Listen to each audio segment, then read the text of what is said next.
Welcome to the Startup Sessions, the #1 web show and podcast for trusting your gut, breaking the rules, and starting something meaningful, featuring in-depth interviews with acclaimed creative entrepreneurs that have succeeded at building their own remarkable businesses. I'm your host, Michael Knouse, and today I'm joined by friend and fellow entrepreneur Nick Manci. Nick is the founder of Southwest Bikepackers, an organization whose mission focuses on the redevelopment of combat veterans and police officers through experiences in the natural world. Nick embodies what it means to choose the path that's the most meaningful and often not the most convenient. He's an entrepreneur at his very core, and he channels his energy into serving others. Join Nick and I as we sip a little red wine and talk about the value of self-reliance as an entrepreneur, as well as how we can all tap into our own unique value to serve others in the most meaningful way. It's all coming to you right now on episode 17 of the Startup Sessions.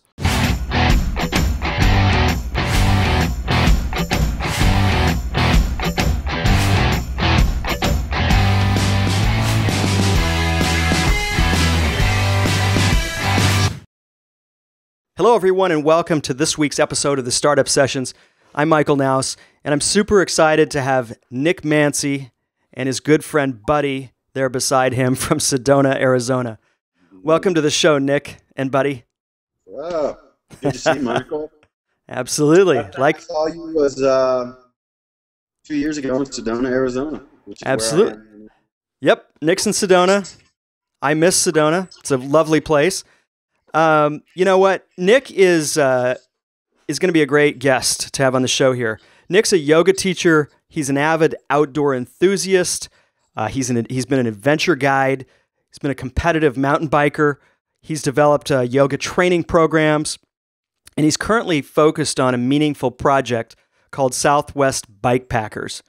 And from what I understand, Nick, your mission is really focusing on the redevelopment of combat veterans and police officers, and giving them a unique experience in the natural world. Right? Am I on base there?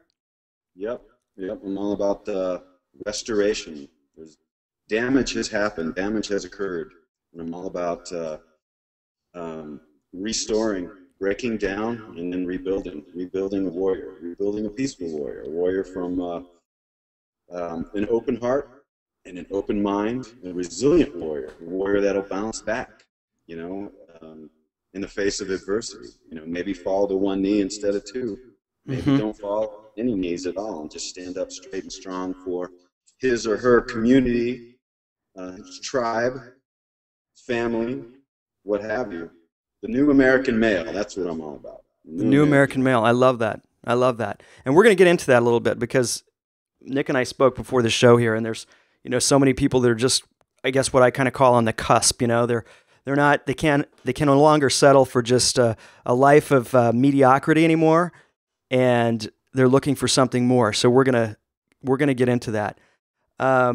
So from my perspective, and what I know about Nick is that he really does embody that pure entrepreneur. He has that essence of somebody who is on the path of doing something meaningful, and he serves. He purely serves. So, Nick, I think let's start by having you tell us about your current meaningful adventure, your path with Southwest Bikepackers. Tell us how you came up with that idea. Yeah, Southwest Bikepackers. It was probably, I almost hate to admit it because I'm just starting it now, but it was like 10 years ago. I was at a Vipassana 10-day meditation course in Washington, and I didn't like it that much. I mean, it was a lot of, it benefited me, don't get me wrong. It was a lot of sitting. I sat for 8 hours a day. I slept like a baby. It was a great program, but the whole time I was thinking, how better could I use this time to help myself, to cleanse myself, to transform into what it is I came here to transform into. And then I thought of, 10 days on a bike in the wilderness, exerting myself physically, psychologically, trying to go from point A to point B, doing meditation, maybe 2 hours of meditation a day, survival skills, plugging into the earth. And, it was a year later I finally decided to come up with the plan and start working on it. And what I've come up with is a ride from Cave Creek, Arizona, which is north of Phoenix. It's in the valley. It's pretty much North Phoenix. Okay. Up through Forest Road. It's all road. It's all rock road and Forest Road. Up through Forest Road, north through Navajo and Hopi Reservation, and cut over to the Grand Canyon. So the destination would be the Grand Canyon. It's 10 days. It's a 10-day tour. It's semi-supported, so there's a support vehicle. It's bike packing. It's on rigid 29er bikes. Rigid just means no shocks. Bike packing, so all the packs are on the bike. It's, like I said, semi-supported. Get out of here. And we're doing Sweat Lodge. Yeah. We're doing MBRT, which we'll get into in a minute, my mind-body resilience training that I was teaching in the prison system and for the Marine Corps and for the treatment centers, mostly male populations. Survival skills. We're going to be talking to the Navajo elders. We're going to be talking to the Hopi elders about the old world.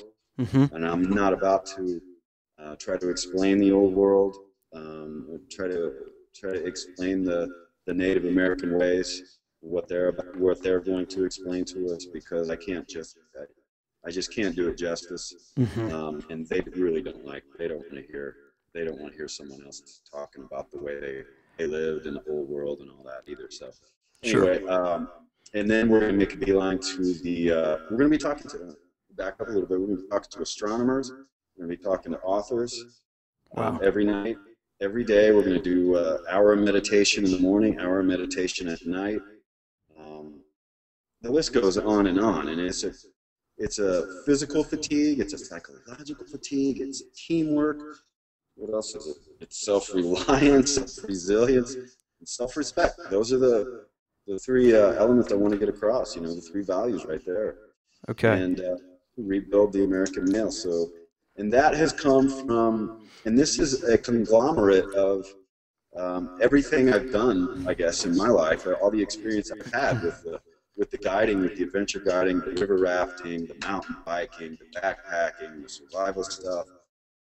15 years of yoga, and then teaching in the prison system, teaching for the Marine Corps, teaching for salt of the earth. It's just like that seems to be my population, getting into this the salt of the earth population. So I came up with it in 10-day Vipassana meditation, and I'm super excited to execute this thing. I think the time is perfect for it. People are ripe. They're on the cusp. They're ready to go. And I'm excited about it. Okay, fantastic. I mean, it's a super exciting project, and I love the mantra of self-reliance, self-respect. What was the other piece? Self-resilience, resilience. That's big. I'm really passionate about resilience. Self-resilience. You know what? As many of my audience are entrepreneurs or entrepreneur wannabes, and you know what? That's one of the ultimate ways to position yourself in your life for self-resilience and also self-respect too. And basically, that's what you've done for as long as I've known you and as long as my wife, who's known you. You've always been very self-reliant. And so, it's great to speak with someone that's in complete integrity with that on a show that really caters to people that are wanting to move to that life of being more self-reliant and also self-respecting. Yeah. For better or for worse, I've been on my own. Yeah. I've never been able to work a regular job or even have a boss. I've always wanted to work for myself, and I bounced around a lot out west. I'm from Illinois. For the last 10 years, I've lived out west. I've lived Colorado, Phoenix, Portland, back to Arizona, to Sedona here, and being on my own has taught me how to be resilient, because it can be a rat race out there. And if you're an entrepreneur, you cannot, you have to be resilient. There's a lot of rejection out there in the world. Mm-hmm. There's a lot of criticism out there in the world. And you have to bounce back. You got to keep bouncing back. Yeah. You can't take no for an answer 5 times. 5 times. And after 5 times, give up. That's fine. You got to have your limit to where you give up. But you got to be able to bounce back at least 5 times. Yeah. And keep moving forward. And if certain populations don't resonate with your program, move on to another population. So it's so got to be resilient. Love it. Okay, so we're recording in the evening tonight, so we've got our red wine here, so we might be taking a couple of breaks to have a sip of red wine. Nick, I want to ask you about, you've said 8 in the morning, dude. It's 8 in the morning. It's 8 in the morning, and we're drinking our Pinot Noir. Yeah. Tell me a little bit about what inspired you to do the work. I know the story, how you came up with this, but what's really at the core of, what's inspiring you to create and develop Southwest Bikepackers? Yeah, I think the core of it is it's the populations, and the core of the populations that I want to work with, I think, is the veterans. And the reason it's the veterans of this current war is because they're getting a raw deal when they come back. They're getting fed medication. They're not being taken care of at all on a psychological level. Southwest Bikepackers is tied into MBRT, and MBRT I developed after 15 years of teaching yoga. I decided to call it mind-body resilience training. Basically, that's what it is. It's circuit. It's 8 to 10 minutes of circuit to heat the body and boil the blood, and then it's long held asana, really long held asana to the point of shaking, but never wavering from the regulated breath. Okay. And then it's trauma release. It's actually getting into the psoas muscle, fatiguing the hell out of the psoas muscle. And the psoas muscle is connected to either side of the lower spine, wraps around the pelvis, grabs a hold of some muscles in the pelvis, and connects to the insides of the femurs. So if you fatigue that enough and then lie on your back with your knees out to the side and feet together and lift up your knees 2 inches, you'll start shaking.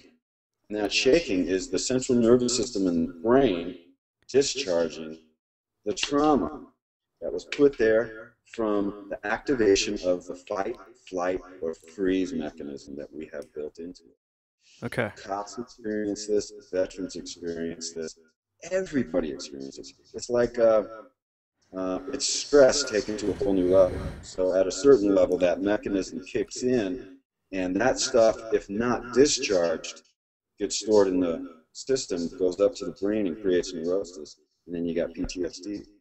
So I think the reason I'm passionate about working with veterans and working with cops is because male energy is a powerful energy. Female energy is a powerful energy too, but male energy is very get it done, sort of. Yeah. So to speak. Yep.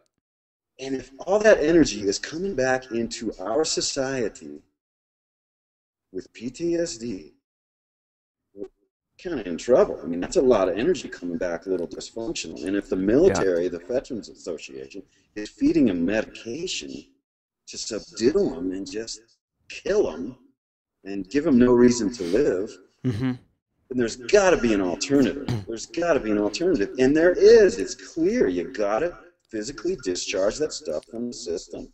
Yeah. And it becomes psychological, and it becomes spiritual after a certain point. So cops the same way. Cops experience a lot, man. They run into the worst of the worst as far as society is concerned. I mean, in Portland, when I was living up in Portland where you are, I did a couple ride-alongs with Portland Police Department, and it's funny. I got into the my first ride along, I got into the squad car, and I asked the guy, I was like, he said, ask me whatever you want. I said, do you take this job home with you? He said, no. Well, we were circling around Felony Flats, you know where Felony Flats is, right? 82nd Street and all that area there. Mm-hmm. After about 2 hours, I mean, we were running into the worst of the worst. After about 2 hours, I was like, I got to get out of the car. You got to take me back to my car. You know, I'm feeling it. He just kind of laughed at me. And on the way back to my car, back to the station, he said, you know, you asked me earlier if I took this job home with me. And I gotta answer you again. Yeah, I do. It's the assholes and the shitheads that I take. Wow. And I knew then that, you know, these guys I knew then I had a firsthand experience of what they were encountering on a daily basis. And we didn't even get into much. You know, we were just circling the area. Yeah. So it's like, this is what these guys are holding on to and what they're taking home to their families. And it's unnecessary. It's completely unnecessary. If applied, this mind-body resilience training can help a lot of people. It can help a lot of people, but it's got to be applied. It's got to be applied in the right way. Yeah. So back to the male populations that are in our society. I think these guys can be not only healed, but they can be leaders. They can be leaders of this shift that's taking place on the planet right now. There is a shift taking place on the planet right now. People are dropping the old ways, and they're moving into a new space, most of them. Yeah. And it's inevitable that it's going to happen. But people are waking up. They're waking up to realize, men are waking up to realize that it's all about the heart. It's about opening the heart. It's about working through all the emotions that are stuck in there to become men, become real men and real warriors. That's what a peaceful warrior is all about. It's about not setting your male energy aside. It's about working through all the stuff that's in the heart and in the head and becoming all that you can possibly be. Yeah. And we need these leaders at a time like this. There's no one I would want to stand next to and have my back more than a military veteran, than a combat veteran, than a police officer. You know, these guys can be our leaders. These guys can be a leader. So their nervous systems have all been stimulated, damaged to some degree. And just like a muscle, you know, you're working out, you're working your bicep, and you work it too fast, too much too soon, it's going to be sore, it's going to be fatigued, it's going to be damaged. But after a while, you get circulation going, you get oxygen going, you get blood flow going, you start breathing, that muscle's going to be strong. So the nervous system in the same way, it's going to be strong. Once these guys heal the central nervous system, heal that brain, these guys were on the front lines, they know what's going on, they know what's taking place. You want to find out what goes on in any situation, talk to the people that were there. So talk to the veterans that were on the front line if you want to know what's going on in the war. Talk to the cops themselves, not the news and what the news reports on the cops. Talk to the cops themselves and have get a secondhand experience of what it is they actually deal with. And because of that wisdom they bring in, and because of the healing they go through with MBRT, these guys are primed to be our leaders, you know, to be our leaders in this shift that's taking place. So that's why I want to work with this population. Not only that, but also I resonate with this population, you know. It's like in my 15 years of teaching, I've slowly weeded out the populations that don't resonate with me and that I don't resonate with, and at the same time I've gravitated towards these populations that I do and that do resonate with me, and that just so happens to be males, veterans of war, police officers, and first responders in general, and just men in general. So this is why I do the work that I do. That's fantastic. And that's a big point too, because anybody that goes out to do more meaningful work, to start their own business, over time you do get more refined on who that target person or target audience is that you resonate with. And, that can happen over weeks, months, or years. But you've clearly honed in on what that is for you. And now you're offering a really high level of service for those people that you resonate with. Well said. All right. Well said. When I lived in Idaho a few years back, and I was soaking in a hot springs up in the mountains, and I had this guy and his buddy jump in the hot springs, and we just got to chatting, and he had just come back from, I don't even remember how many tours in Iraq with the Marines. And he was telling some stories that were pretty crazy. And one of the questions I asked him was, how do you go from that and come back to this, going to the grocery store and just, dealing with like being an everyday person? And he says, I don't. It's impossible. He said, the things that I do to regulate my life are essentially race motocross bikes and cage fight. That was what he had to do to just survive and not go crazy. Yeah. And that's really my only firsthand experience with someone that's come back from war, a veteran that's come back from war, that like really sunk in and like hit me like, that's incredible that's what you would have to do to feel like you were surviving. So yeah, I've got a big respect for the work that you're doing and wanting to do. Thank you. Yeah. Yeah, they've had their volume turned up really, really high. Yeah. What I've experienced from working out at Miramar Marine Corps Air Station in San Diego with the Marines there is that, their volume has been turned up so high that when they come back, really? Yeah. This is all you got? So. Yeah. Yeah. Yeah. I mean, it's ridiculous. I think from my perspective, it's inhumane and it's ridiculous to think that you can take someone who's been like in such a charged environment and give them pills or medicine to solve the issue. It doesn't. Yeah. It makes no sense, and it's pretty sad. 20 suicides a day, 2013. Wow. Yeah. Okay. It's unnecessary. Yeah. So Nick, you're on a mission, and you've led a pretty mission-focused life, as near as I can tell, for a pretty long time. And it seems that more and more people are waking up, because I talk to more and more people that feel lost and feel like they can no longer be in this place of mediocrity. And for some people, that means, I've been in this job for a long time and I don't know what I should be doing, but I know that it's something, I've got more to give. It's something more than what I'm doing right now.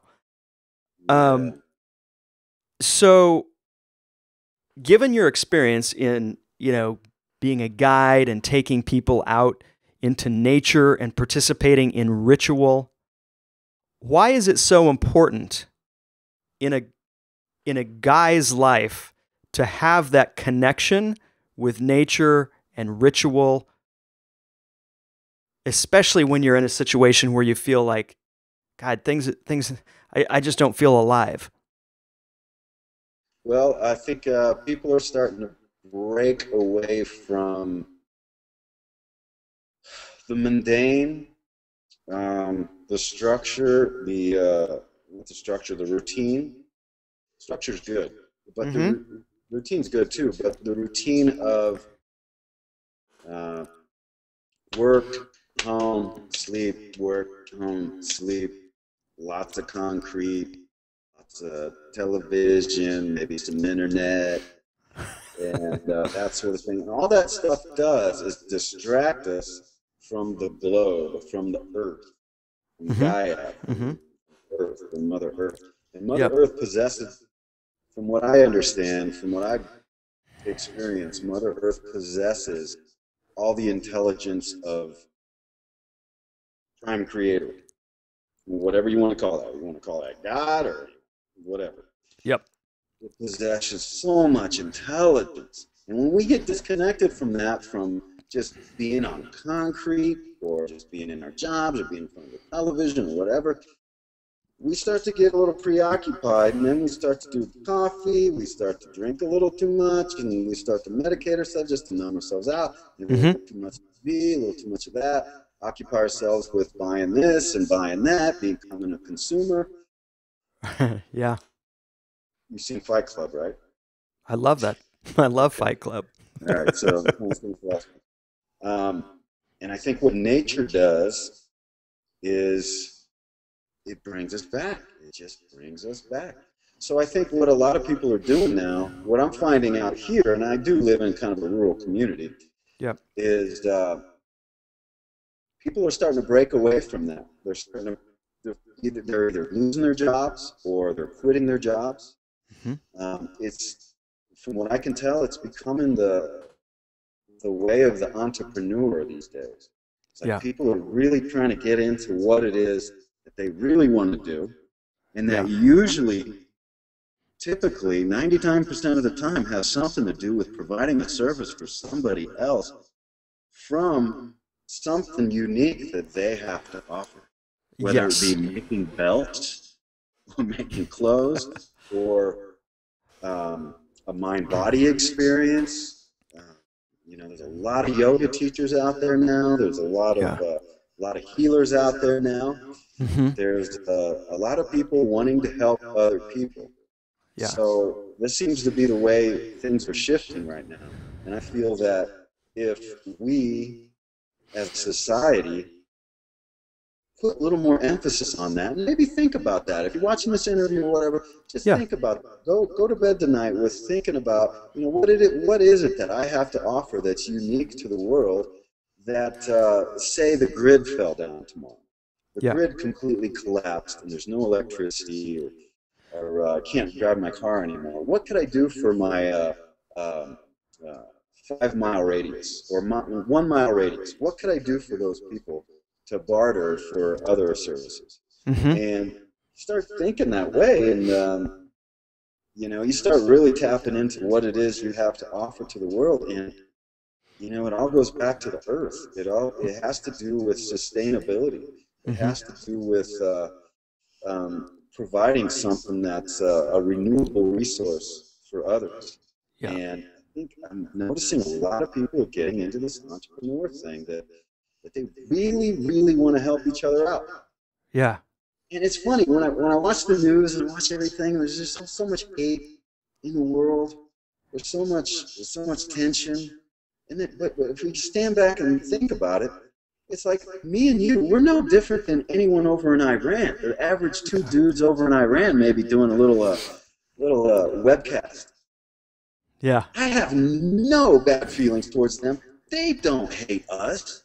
We love each other. Everybody loves each other. This is all a farce. You know, this whole disconnect us from Mother Earth, tell us that things are bad, things are tense, and we hate each other. This is a play. This is a farce. This is a charade that's been going on for way too long, and we're about to get back to what's real, and it's about plugging back into the earth. That's what I like about the Hopis up there and the Native Americans up there. They're all about the earth. The earth provides. The earth provides. Connect yourself to the earth, and you will love one another.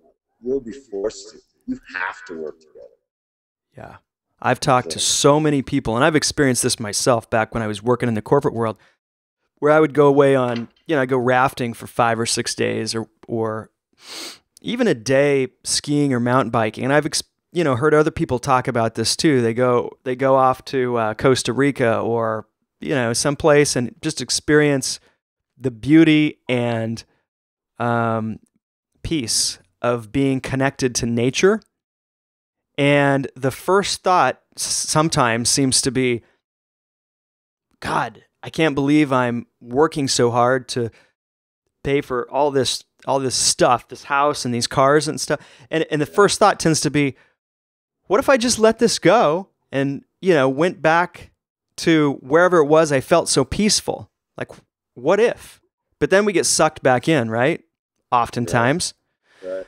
So it's so true what you're saying. For me personally, I'll speak for myself. It's so true that connection with nature and, you know, just being surrounded by something that feels real and peaceful is strong. And that's, I think, where we're really at our core. It's what we're meant to be and the way we're meant to live, and getting closer to that and being creative. I mean, one of the things I love about working with entrepreneurs and people that are wanting to serve, as you pointed out, is they're getting to express their creativity. And a lot of times if we're stuck in a job and our role is so narrow and we do that over and over again, we don't get to express our creativity. No. So, no. Yeah. Yeah. You're stimulating a lot of good thought and conversation here. I love it. And I love your question too. What do I have to offer that's unique to the world? That's a powerful question. Yeah. I mean, I want to take up welding. I want to take up sewing. I want to get a big industrial sewing machine and start sewing. Gardening. I don't know how to garden. I don't know how to grow anything. Uh-huh. I want to look at that. There's so many things that I feel I need to do. Even though I'm a nature guy, I still there's a lot of things I'd like to do. And it's funny you bring that up, because I was doing I'm driving Jeep tours lately around Sedona, and I see everybody. I see everybody from the United States and then some. Yeah. And they all say, "Man, I want your job." I can see it in their eyes. I mean, they show up with their expensive clothes, their designer jeans, and there's this and that, and I can see it in the eyes, man. They just want to let all that stuff go, and they want to come back down to nature. They want to come back down. And I was like, I'm always like, you can do it. Yeah. It's a sacrifice. It takes a lot of, it'll probably take a lot of, shifting your ways, but it's not more expensive, I'll tell you that. It's cheap to live this way. So yeah. You got to get used to being a little more dirty. I love it. Time when I was, and that time's coming again really soon, but, just using the creek. There's lots of clean water out here, of course, and in Oregon as well, but just using the creek as your bath. Yeah. I love it. Let me tell you this. Once you start living that way, living closer to Earth, it's hard to go back. It's hard to go back the other way. I haven't had a television since I left Oregon, and I got in front of a television a couple of weeks ago, and I was like, oh, God, I just can't do it. I had to turn that thing off. Yeah. And just all the cleanlinesses and the soaps and all that stuff. It's like we don't really need all that stuff. It's overboard. And I like being a little gritty. I like being a little dirty. I don't stink. I make sure that I have my limitations. But man, I tell you what. Here's what I'm planning for myself. I want to get a little cabin next to a creek. A little cabin. I want it to be heated by wood. Electricity is not necessary, although it would be hard for me to get off electricity completely. I love the internet. I love all the information. We are living in the informational age, so I love all that stuff. Yeah. But I don't need much. I just need that, my dog, not much else. Simple. Simple life. So anyway, this Southwest Bikepackers thing. Yes. I am seeking funding for this right now to throw this thing together. I do not have it all together. I need 20 bikes. I need some gear. I need a support vehicle. So I'm pursuing funding for this right now, sponsorship. Okay. So and I think there's a lot of people out there that have money that are willing to do something not only creative but really helpful in helping these veterans, helping these cops become all they can be in it. Yeah. It would help society in general. It would help the world in general. It would help the universe in general. Yeah.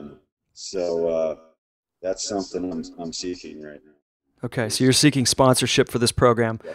So while we're on this topic, I'll link this up on the show notes below, but I want to know two things. Give me, so for those just listening on the podcast, give me the website address for the program for Southwest Bikepackers, So give us the website address for that first so they can check it out. SouthwestBikepackers.com. Okay, And so then, super simple. MBRT.com. That's Mind Body Resilience Training. Or Okay. not .com. Okay. MBRT.us. Okay. So, Okay, great. Yeah, those, and they're linked to each other. They have links related to each other there too. So it tells all about mind body resilience training, what it's all about, and how it helps and what it does. It's geared towards veterans, and really want to get into the veteran thing. So if there's more populations out there that think that they could benefit from mind body resilience training, I want to hear from you. Okay, all right. Yeah. Great. And so people can connect to you through those sites, and I'll also include your social media connections as well, so that people have options to get a hold of you. Yeah, super. I got a Southwest Bikepackers Facebook page as well. Okay. Okay, I'll link that up too. A lot of that. Okay, great. You're doing amazing stuff, Nick. I'm glad you reached out because otherwise I wouldn't have known about this, and we wouldn't have had a chance to have this great conversation and talk about some really important things that a lot of people are facing, such as do I stay in this boring job or do I go do something meaningful? You've been doing something meaningful for a long time, and I know you're super fulfilled doing it. And if I can help connect what you're doing and the good that you're doing in the world to other people that have resources to also be involved, then God, I'm more than happy to do it. So this has been great. Well, let me throw this out there. If there are people out there listening that really want to just reconnect with nature, nothing else, just reconnect with nature and just see where it goes from there. Centerfocus.com is what I do the Grand Canyon tours. We go to Havasupai. Okay. It's an Indian reservation in the Grand Canyon. Okay. And talk about reconnecting with nature. Havasupai means people who have blue green water. And it is one of the most beautiful places. It is the most beautiful place I think I've ever been. Wow. Okay. And Pink Jeep Tours. I'm doing Grand Canyon tours. Okay.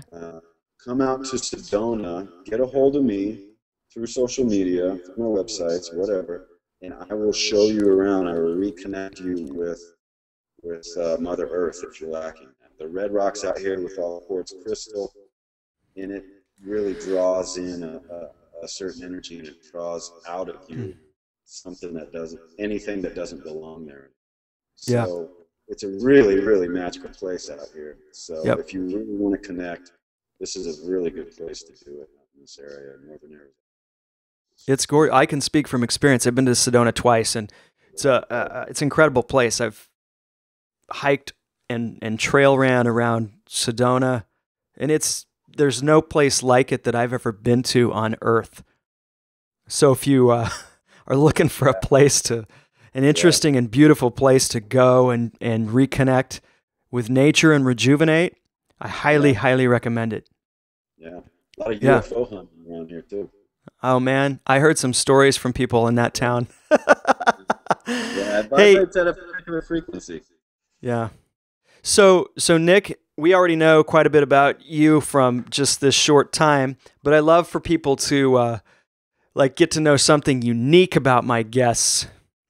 So I know that you mountain bike. I know you've got a lot of hobbies out there. What's the most adventurous thing you've done in the last 6 months? Adventurous thing I've done. 6. That you want to tell us about. Yeah, right. Let's see, last 6 months. I climbed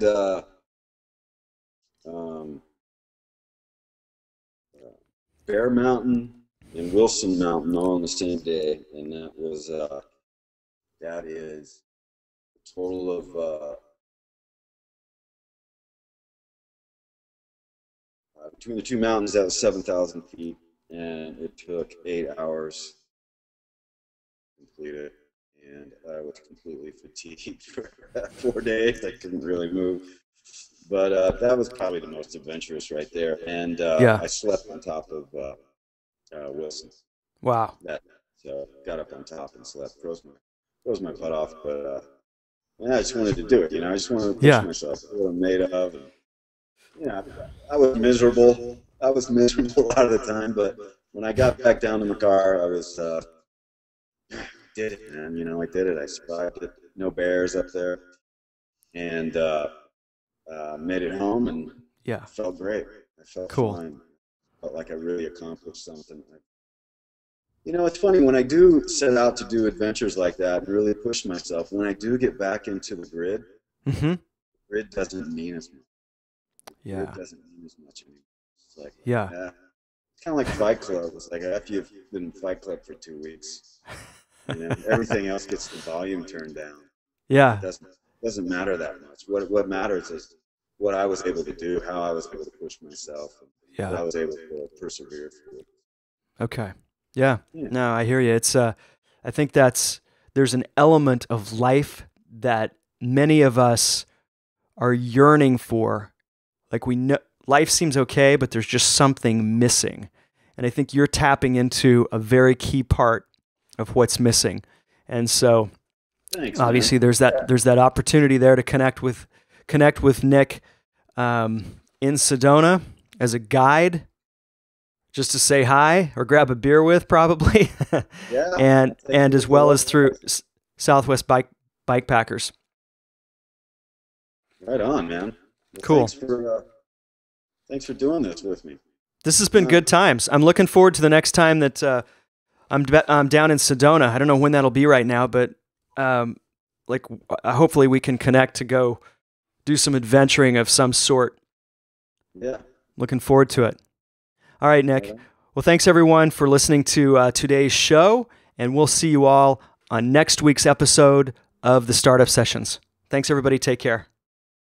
Hey, if you enjoyed this interview, be sure to go to thestartupsessions.com and sign up to have the latest interviews delivered to your inbox weekly.